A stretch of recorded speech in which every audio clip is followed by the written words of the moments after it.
আসসালামু আলাইকুম। আপনারা সবাই কেমন আছেন? আশা করি আপনারা সবাই খুব ভালো আছেন। আমরাও আল্লাহর রহমতে খুব ভালো আছি। ঢেঁড়সের এই রেসিপি নিয়ে চলে এসেছি মি অ্যান্ড মমস কিচেন থেকে। আশা করি পুরো ভিডিও জুড়ে আমাদের সাথেই থাকবেন। আর এই রেসিপিটি ভালো লাগলে আমাদের চ্যানেলটি সাবস্ক্রাইব করবেন। এবং ভাত বা রুটি দিয়ে ঢেঁড়সের এই রেসিপিটি খেতে অসম্ভব মজা লাগে। এখন চলুন দেখে নেওয়া যাক আমার মাউনি কত সহজে ঢেঁড়সের এই রেসিপিটি রান্না করে। ঢেঁড়সের এই তরকারিটি রান্না করার জন্য নিয়েছে ঢেঁড়সগুলো ভালোভাবে ধুয়ে এইভাবে কেটে নিয়েছে। এখন চলুন চলে যাই রান্নাতে। এই ঢেঁড়স রান্না করার জন্য চুলায় একটি কড়াই বসিয়ে দিয়েছে। কড়াইটি খুব ভালোভাবে গরম করে নিতে হবে। কড়াইটি গরম করে নিয়েছে, এখন তেল দিয়ে দিতে হবে। তেলও খুব ভালোভাবে গরম হয়ে গিয়েছে, এখন পেঁয়াজ কুচি দিয়ে দেবে। পেঁয়াজ কুচিগুলো গোল্ডেন ব্রাউন কালার করে ভেজে নিতে হবে। পেঁয়াজ কুচিগুলো গোল্ডেন ব্রাউন কালার করে ভেজে নিয়েছে, এখন দিয়ে দেবে খুব সামান্য জিরা বাটা আর রসুন বাটা। এই বাটা মশলাগুলো এখন একটু ভেজে নিতে হবে, যাতে জিরা আর রসুনের কাঁচা গন্ধ না থাকে।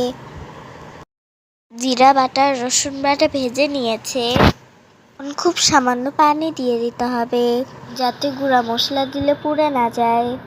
খুন্তির সাহায্যে নেড়ে মিশিয়ে নিতে হবে। পর্যায়ে দিয়ে দেবে হলুদের গুঁড়া, শুকনা মরিচের গুঁড়া,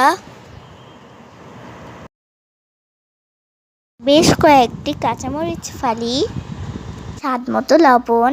এখন এই সব উপকরণগুলো খুব ভালোভাবে নেড়ে মিশিয়ে নিতে হবে।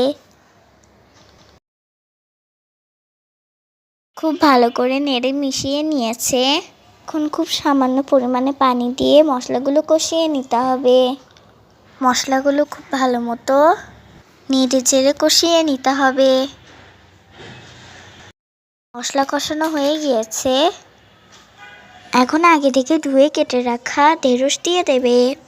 মশলাগুলোর সাথে ঢেঁড়স খুব ভালোভাবে নেড়ে চেড়ে কষিয়ে নিতে হবে। ঢেঁড়স কষানোর এই পর্যায়ে খুব অল্প পরিমাণে পানি দিয়ে ঢেঁড়সের টুকরোগুলো ভালোভাবে কষিয়ে নিতে হবে।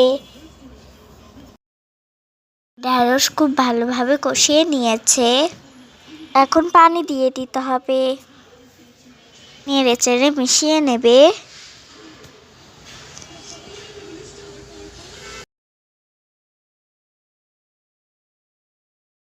খুব ভালো করে মিশিয়ে নিয়েছে, এখন ঢাকনা দিয়ে ঢেকে কিছুক্ষণ রান্না করে নিতে হবে।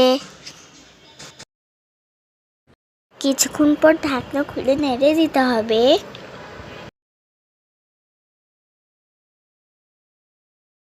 খুব ভালো করে নেড়ে দিয়েছে, এই পর্যায়ে ঢাকনা দিয়ে ঢেকে চুলা বন্ধ করে দিতে হবে।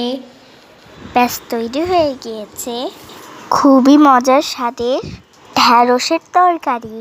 এই রেসিপি ফলো করে আপনারা বাসায় অবশ্যই তৈরি করবেন।